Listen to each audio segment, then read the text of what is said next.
Hello guys, good morning. Naranasan nyo na rin po ba na kapag inopen nyo po yung GCash nyo, ganito po yung lumalabas. So, ang ibig sabihin lang po nito guys, kailangan na po natin i-turn off ang developer options sa ating mga phone settings. Ngayon, click natin ang phone settings. Then, scroll up natin, click about device.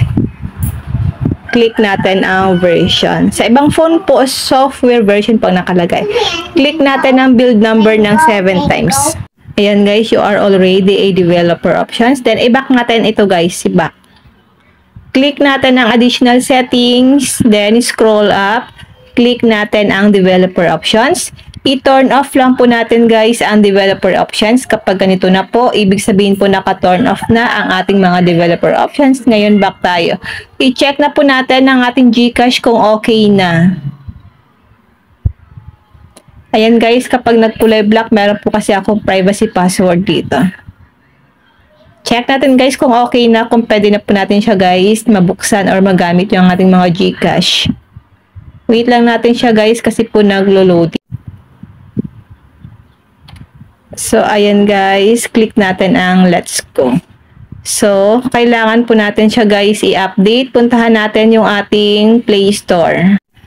And dito po sa may search engine, i-type lang natin dito ang GCash.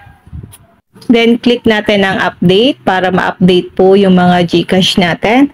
Wait lang natin siya guys na matapos na mag-update. So, ayan guys, click na po natin ang open. Then, ilagay natin dito ang privacy password ko. Ayan.